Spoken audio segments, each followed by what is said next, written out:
I-Man held the bouquet like it was a lit fuse and watched Mason light the match. He said it cleanly, "Ethan Cole, your tenure is terminated." The room went thin around the edges like someone had removed all the sound but his voice. He stood at the head of the table, chest out, new pin on his lapel catching the light like a tiny sun. He'd been hungry for that badge, you could see the satisfaction in the way he breathed. He expected me to fracture, to scream, to plead. Instead, I let the smile settle on my face like a calm weathered over a storm. I didn't want him to see the muscle of my plan flexing. I wanted him to think he'd won. Stepped forward like a man who'd rehearsed victory speeches in hotel mirrors. "This is the future," he said, hands making quick shapes as if conducting a band. The board shuffled, a few polite claps as if you applaud a street magician for pulling a rabbit from a hat. He read his lines, named the shiny initiatives, the KPIs, the expansion timelines that smelled of press releases and TED Talks. He believed the story he'd told them all along. That confidence is dangerous when it's not checked by facts. I let him tell it. Every claim he made became a thread I could later pull. After he left the room triumphant, the receptionist came in and sealed the deal with a casual whisper. "You should see the market feeds." I didn't move. I let her carry the news into the air and the air into me.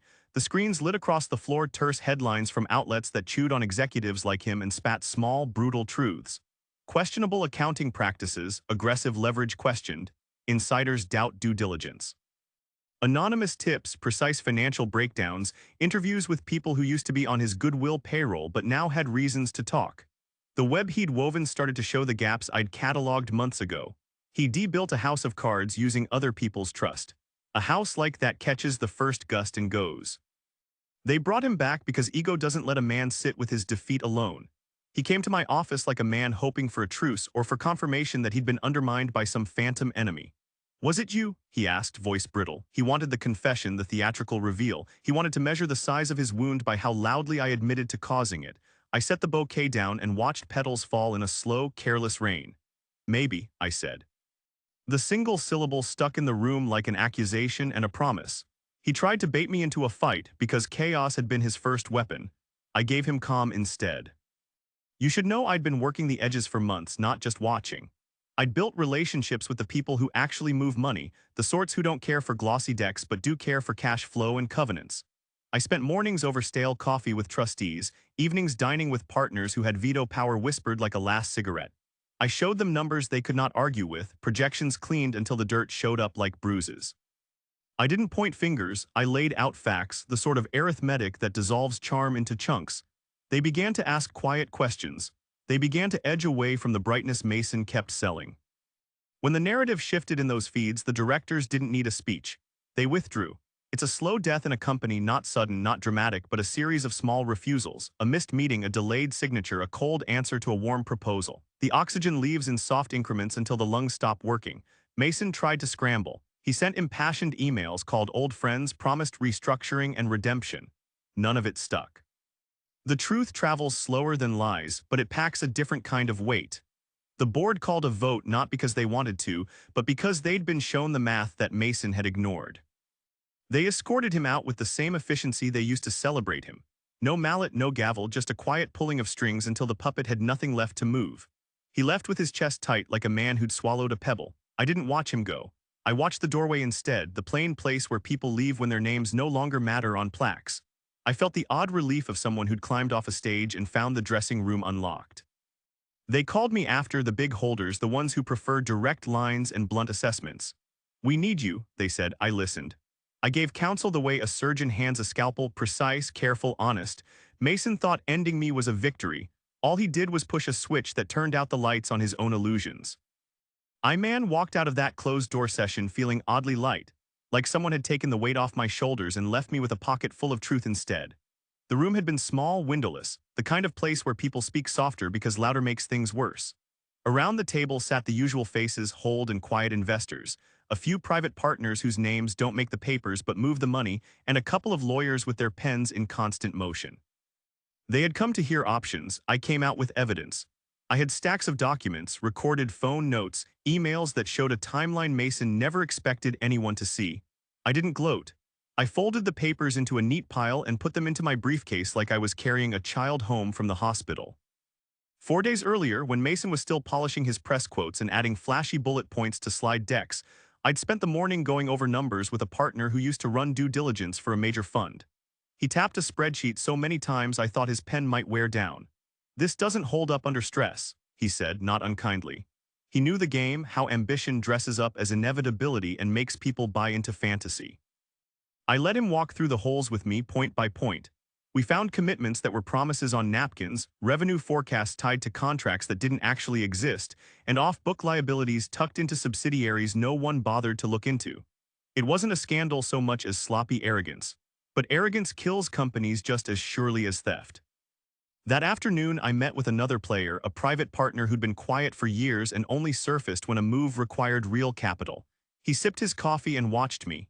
"If you bring the numbers," he said, "we'll listen. If you bring the receipts, we act." People like him don't like headlines, they like certainty, so I brought certainty. I laid out the documentary trail: timelines, calendar entries, drafts of contracts with clauses crossed out and rewritten, and emails where Mason assured a junior exec, "We'll clear it before launch," without ever clearing anything. There were voice notes too, short clips that captured the pitch in Mason's own clipped phrases, the ones he used in the boardroom with extra polish. Hearing him outside the echo chamber made his confidence sound smaller. Sorry for the quick interruption. If you're enjoying this so far, don't forget to hit that like button, subscribe, and leave comment below. It really helps the channel grow. Alright, let's jump back into the story. No one in the room that day wanted a throne fight. They wanted protection of capital and a path forward. That made them pragmatic. They asked questions I expected. Can you prove intent? How material are these liabilities? What's the near-term cash burn? And I answered without theatrics. I showed them worst-case scenarios and how quickly the rosy picture evaporated. I drew lines between Mason's public promises and what the records actually said. I didn't attack him personally. I let facts do the damage. Facts land with a kind of bluntness that charm can't fake. Mason had been moving too fast to see the smaller, quieter moves that actually change outcomes. He'd been winning applause and forgetting the people who pay the bills, the ones who don't like being dazzled, only reassured. While he was off making speeches and getting photos for profiles, I was down in the details. I spent nights going through ledgers and mornings speaking with people who'd worked on projects with him and quietly shifted. They revealed minor misjudgments that, woven together, made a pattern. A missed covenant here, a guarantee unsigned there, a supplier contract that didn't have the terms Mason quoted in meetings. None of it was dramatic on its own, but together it painted a picture of a plan that could collapse under pressure. After the closed session, the partners left more thoughtful than when they arrived. One of them, a woman who managed a sizable portion of a family trust, quiet but sharp, tapped the documents and said, "We can't pretend ignorance here." Her voice was low, but it hit like a gavel. That line is important. Money follows judgment, and judgment is rarely sentimental. She wanted assurance we could steady the ship without a headline war. I promised transparency and a measured plan to shore up the immediate exposure. She nodded and gave a curt "good." That nod was the start. It turned private concern into private action. They began to make calls I wouldn't hear until later, votes and inquiries made quietly in other rooms. Mason was never the type to watch the sidelines. He wanted the center, the applause, the sounding boards that echoed back the things he wanted to hear. That made him easy to trap, not because I'm a genius, but because he gave me the map by ignoring the small, steady things that run a company. 4 days later, he announced my termination like a final act, thinking it would silence me. Instead, it did the opposite. It forced people to connect the dots faster. When the data hit the markets and analysts started asking the same childish questions I'd been asking for months, the house of cards did what it always does. Men who move money don't like puzzle pieces missing. They set to solving them and then decide who they trust to fix what's broken. I kept my briefcase closed on the flight home. In it were more than papers. There were conversations I'd recorded on a phone, notes from lunch meetings, and the faces of people who finally decided the company needed a different hand. Mason had thought momentum could bury doubt, but momentum is loud and harsh, and doubts find ways to speak through the noise when you give them a record to stand on. I wasn't out to ruin him for sport. I wanted the company to survive the kind of leadership that runs on heady promises instead of steady practice. When the investors moved, it wasn't a surprise. It was the inevitable correction of someone who'd been trusted too quickly. Remember the first time he stepped into my orbit 3 years ago like it was a cheap trick someone pulled to get a laugh. He was a brash consultant then, all practiced grin and quick polish, the kind who wears ambition like cologne and expects it to cover whatever he's hiding. He loitered near my doorway asking rhetorical questions that sounded like compliments and trying to unsettle me with charm. "You've got the right instincts," he'd say, tapping a folder like he already owned the answer. I took him in as a project, a young piece of raw energy that needed direction. I should have seen the edges then. He hung around the office more than consultants usually do. He showed up at coffees, stayed for lunches, made himself useful in ways that read like politeness but felt like mapping. I mistook his attention for admiration. When the board started whispering about new blood, about shaking up the old guard, I thought of him and vouched. I pushed his candidacy, wrote the note, stood up for him in elevators and at dinners where power is traded in small courtesies. It felt good to be the one who discovered talent. I didn't consider that sometimes talent means talent for playing people. At first he was useful in the way bright people are. He asked simple questions that highlighted assumptions nobody had ever bothered to test. "Why do we do this way?" he'd ask, and his voice made it sound like a fresh idea instead of a missed check. I liked that. If you're in leadership long enough, you get comfortable with your patterns. A fresh pair of eyes shakes that loose. I believed in him enough to recommend him formally. I told the board he had the kind of hunger that translates to drive, the kind that pushes strategy from idea to execution. I felt proud when they nodded, and when his name began to appear in meeting invites. Then the small things started to show through the charm. He took credit for work that wasn't his in meetings with a smile that made it hard to call him out on the spot. He'd drop a line like, "I pushed that through last quarter," when it was actually a team effort, and watch how people's faces shifted toward him. He began to surround himself with younger players who looked to him for direction. I noticed the way his influence grew at the edges. I should have done something. Instead, I told myself that influence is natural and that mentoring was part of leadership. I told myself a lot of things to make my choices look cleaner. When he finally moved into a formal role that mattered, the change was quiet and clinical. It wasn't fireworks, it was a series of small slips that stacked into a breach. Contracts rearranged, approvals rerouted, decisions made with a speed that left details behind. He learned to be persuasive in private the way he'd been persuasive in lobbies. People said he had vision, and vision is intoxicating. I watched it happen with a mixture of irritation and the odd pride I'd felt the day I backed him. It didn't occur to me that his appetite could extend to the very place that had made him. I never imagined betrayal would come from the hand I helped lift. Then the day he turned on me came like a paper cut. Sudden, useless for a moment, then painfully persistent. The board bought his pitch about moving faster, scaling harder, catching headlines. He framed me as tethered to legacy operations, slow, afraid of risk. I remember the phrasing in the thread I wasn't meant to see: clinical, dismissive, like I was a variable in a model that needed replacing. It stung not because I loved the company more than my ego, but because the knife he used to cut me had my fingerprints on it. I had vouched, written, argued for him. I had opened doors he now slammed in my face. He didn't do it with a flourish. He did it with a smile that said he owed me nothing. He expected me to cave, to make a scene, to be the example of what happens to those who cling to the old ways.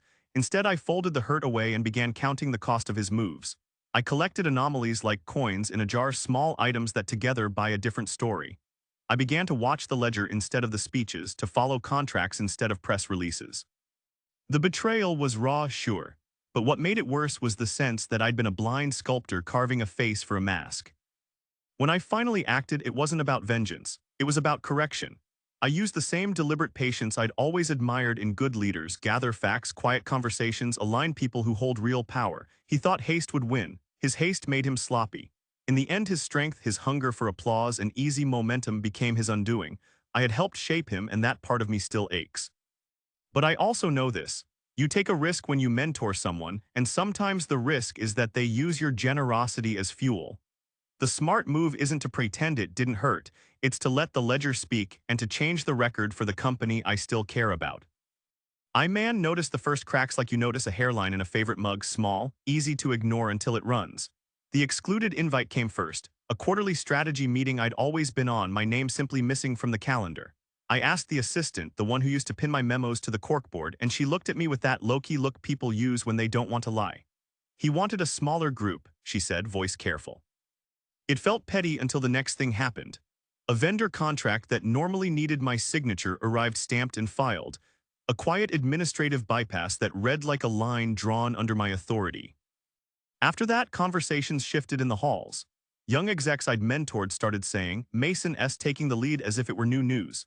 His name pushed mine out of topics about direction and growth. It wasn't loud. It was a slow, steady replacement, like someone replacing the picture on the mantle when you weren't in the room. I kept my cool outwardly.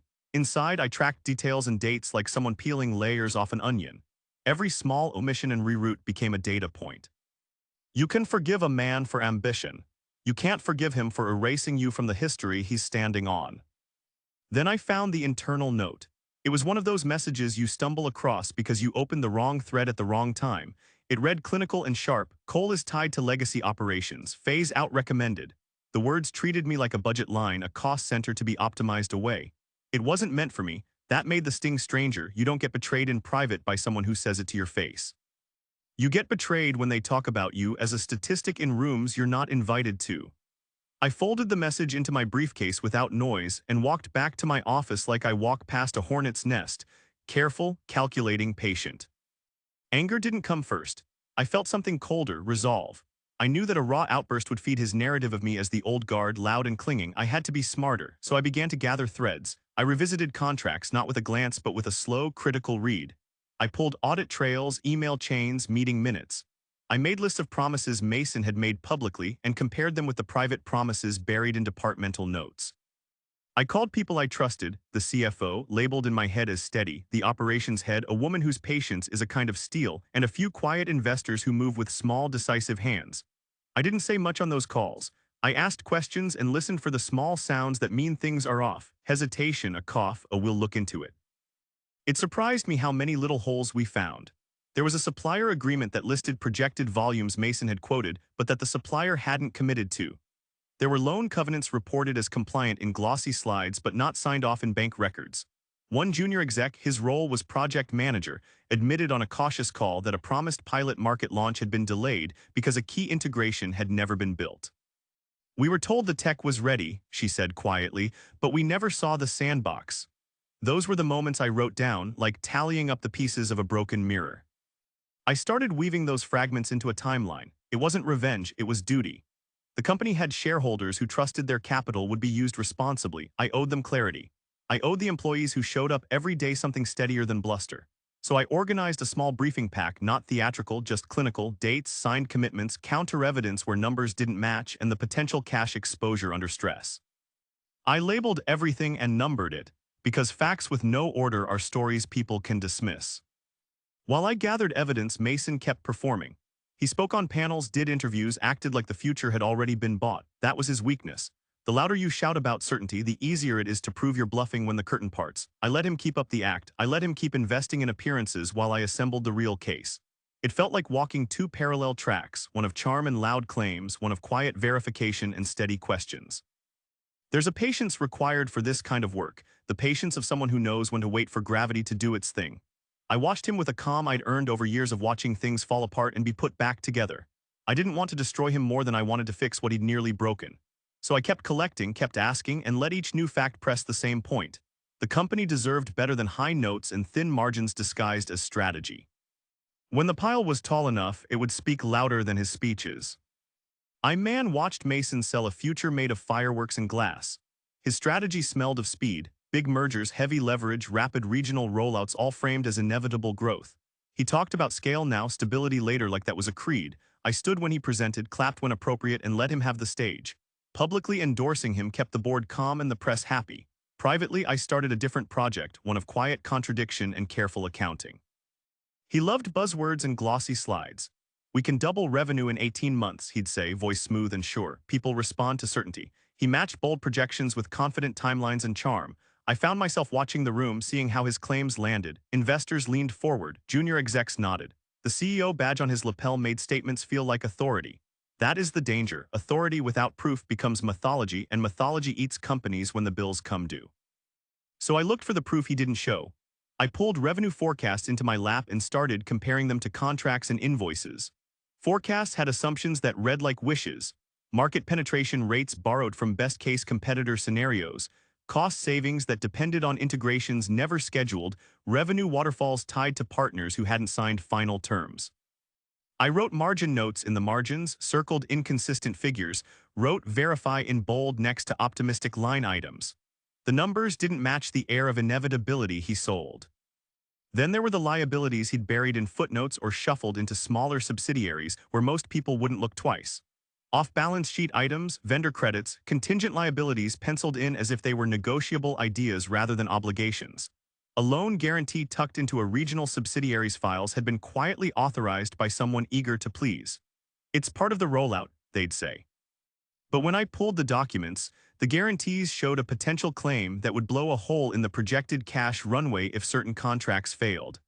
I mapped those risks and made them impossible to ignore on paper. Executives kept telling stories that didn't line up with operational reality. "We've secured the team to deliver," one senior operations manager said on a call, voice steady but guarded. When I asked for schedules, resource plans, integration tests, the answers came back thin. "We'll build the team," they said. "We'll get a vendor to do it." Words like will and planned populated their replies, but the project trackers showed gaps. Promises had been made to partners and investors without operational plans signed in blood.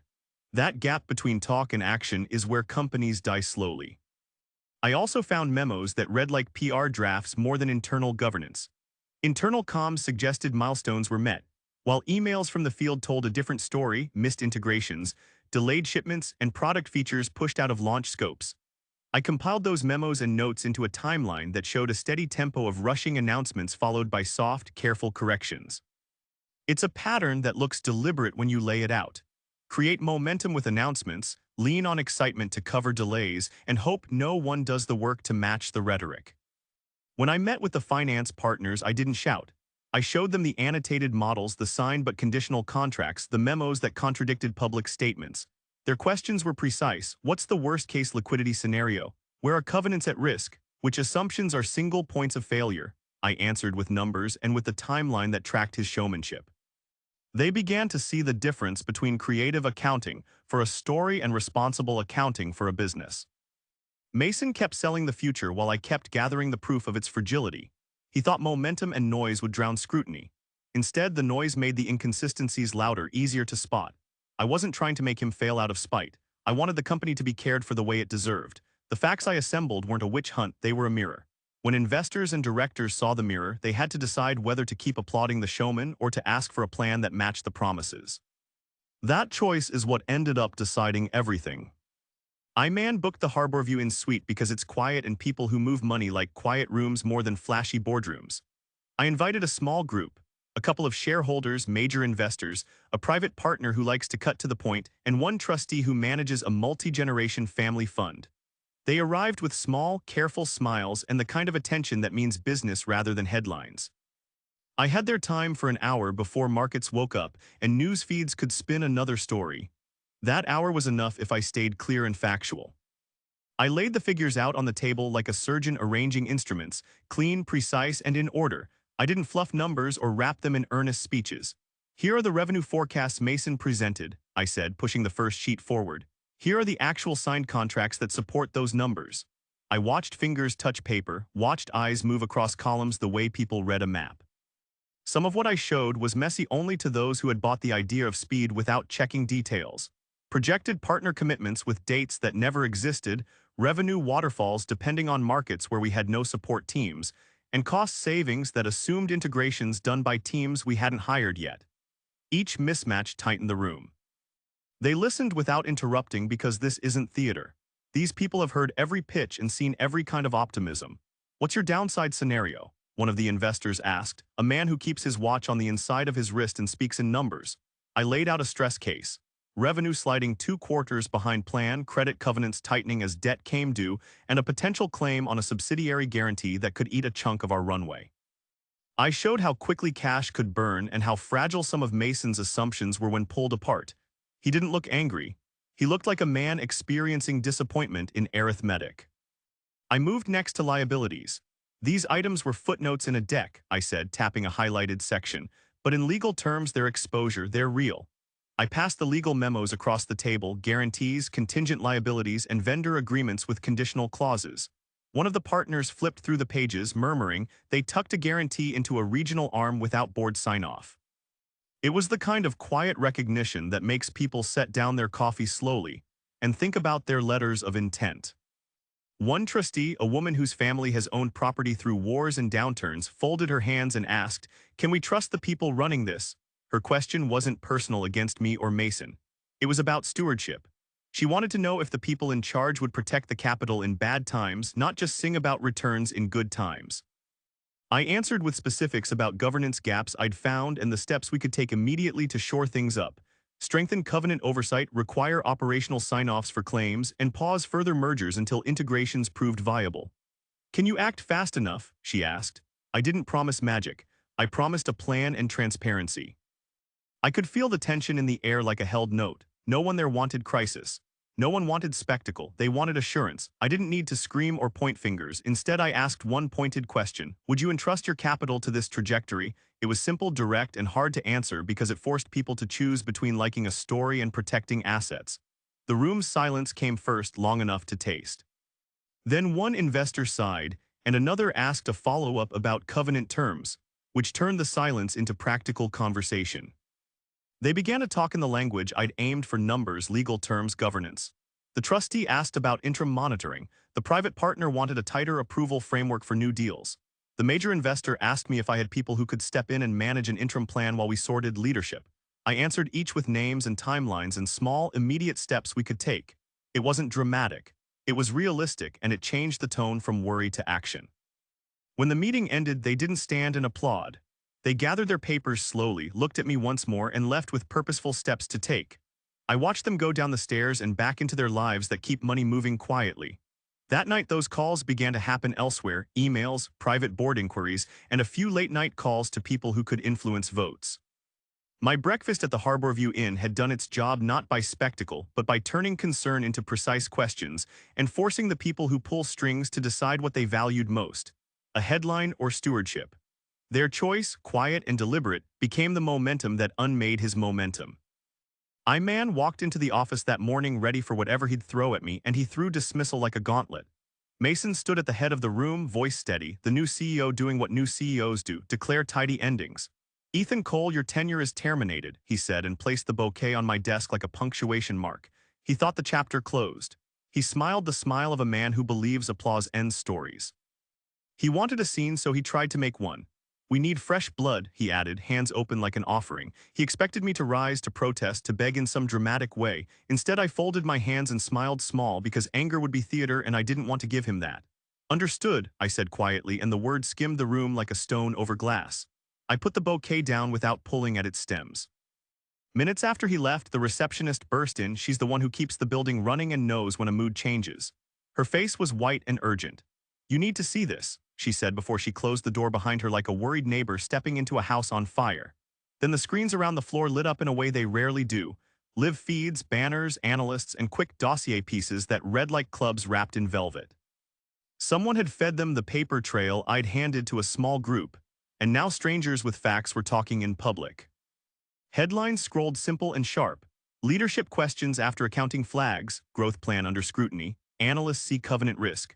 Charts blinked on screen showing fragile ratios and stress scenarios I'd laid out on paper. Third-party auditors, the kind whose reports get read by people who don't like surprises, suggested gaps where promises had been made. The tone was clinical, not vengeful. It wasn't gossip, it was evidence framed for public view. And evidence moves markets faster than charm does. Board members I'd worked with for years went from casual nods to cool, formal faces. They kept their distance and their voices folded away. Calls started to come through to the chairman's office and then to the legal team. People who run companies don't like drama, they like control. When control looks shaky, they shift from being supportive to being prudent.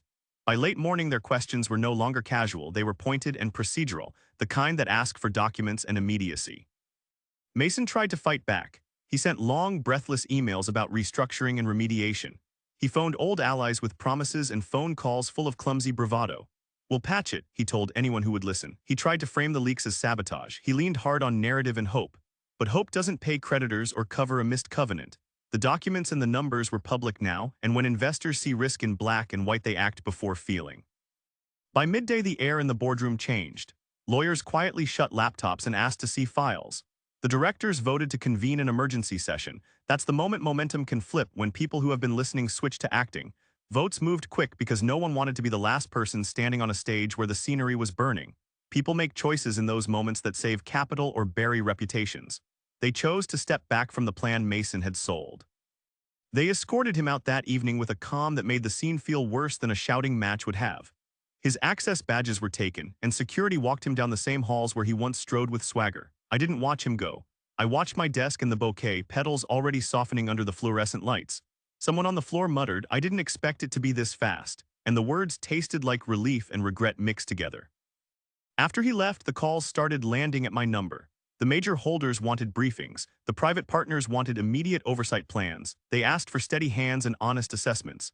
I gave them names of people who could stabilize operations and a timeline for audits and covenant checks. The morning that was supposed to be my last turned into the beginning of something else, a scramble for steadiness and a reckoning for recklessness. Mason had thought he'd closed a book. Instead, the chapter he wrote ended with his exit, and the narrative I'd built in quiet got the room to listen. Man watched him find me afterward, his swagger gone like a coat left on a chair. He stood in the doorway with his hands empty and his face small. "Did you do this?" he asked, voice stripped of the arrogance he'd worn like armor. He wanted a confession, a moment to point and say, there, he did it, so he could measure the size of his wound and maybe stitch himself back together. I rested my hand on the wilting petals between us and let them be the answer. He wanted a name, a villain, a neat arrow to pin to. "You fired me, Mason," I said, voice low and steady. "You ended my time here." The words weren't loud, they didn't need to be. Silence filled the space after them like a room settling after a storm. He searched for more, for the theatrics that would make his side of the story easier to tell. Instead, he stood with that brittle question still in the air, as if trying to turn it into something solid. He kept talking anyway because men like him panic with words. "We can fix this," he said, reaching for a plan that sounded like one of his press lines. "We can patch the numbers, get the auditors to sign, spin the narrative." His hands moved fast, trying to stitch a cloth that had been cut by hard things, contracts, guarantees, and plain arithmetic. He sounded younger than he had that day at the board table, the confidence cracked by the realization that applause doesn't cover liabilities. I didn't try to humiliate him. I didn't shout that I'd plotted in shadows. I could have, and maybe a part of me wanted him to feel the sting of someone he'd betrayed. But I know how these scenes play out. Public spectacle feeds rumor and hides the plain work that needs doing, so I kept my voice calm and small. "You made your choices," I said. "You pushed rapid moves and you asked people to trust a story that wasn't backed by the work." It was not a confession of orchestration, it was a mirror. He looked at it and didn't like what he saw. In the weeks after, people who'd once gone through layers of protocol started phoning my number directly. Investors, private partners, who normally asked for board briefings now called late at night and on weekends. Their voices were plain and urgent. They didn't want drama, they wanted steady hands. "Can you look at this?" they'd ask. "Can you walk us through the exposures?" I walked them through the timelines, the guarantees, the missing integration tests. I named the people who could start audits and the managers who knew where the work had gone wrong. My title was gone, but the channels that actually move money and decisions were open to me. Stepping away from the office door had given me something odd, distance and perspective. Without the daily grind of email triage and calendar wars, I could listen better and think clearer. People told me things off the record they wouldn't have if I'd still been the one complaining in meetings. They told me about whispered promises Mason had made to get buy-in, about contractual clauses that had never been vetted, and about suppliers who'd been told terms that weren't real. Those pieces didn't feel like gossip. They felt like parts of a puzzle that had to be put back together before someone got hurt. I didn't gloat when the calls came. I answered them with a focus on repair. "Stop new deals until we verify terms," I told one investor. "Force operational signatures on every public claim," I told another. "It's boring work, but it's the work that keeps companies alive." They listened because they wanted the money they'd put in to survive, not because they felt loyalty to any one ego. The leverage I had was built on relationships and credibility, not a brass plaque on a door. Losing the title had not cut those lines. If anything, it showed people I wasn't defending a job, I was defending the company. Mason had misunderstood what dismissal looked like for me. He thought firing me would silence the questions. He thought it would tidy up a messy room. Instead, it nudged people to connect dotted lines faster and to call the one person who'd been cataloging those dots quietly for months. When the calls came, I answered with names, timelines, and the steady insistence that we act with care. The trap didn't snap because of malice. It sealed because the record I'd built left no comfortable place for his story to stand. He left with his head down and the kind of silence public disgrace makes. I left with a briefcase of evidence and a few direct lines to people who can make quick, hard decisions. The edge of satisfaction I felt wasn't victory so much as relief. Relief that the company might have a chance to be fixed. Relief that momentum built on soundbites would stop long enough for facts to matter. Mason's mistake was thinking my dismissal equaled defeat. In truth, losing the title freed me to use the leverage that actually keeps companies honest. And that kind of leverage does not need a nameplate to work. Thanks for watching. Make sure to subscribe and turn on notifications so you don't miss the next video. And drop a comment below, I'd love to hear your thoughts.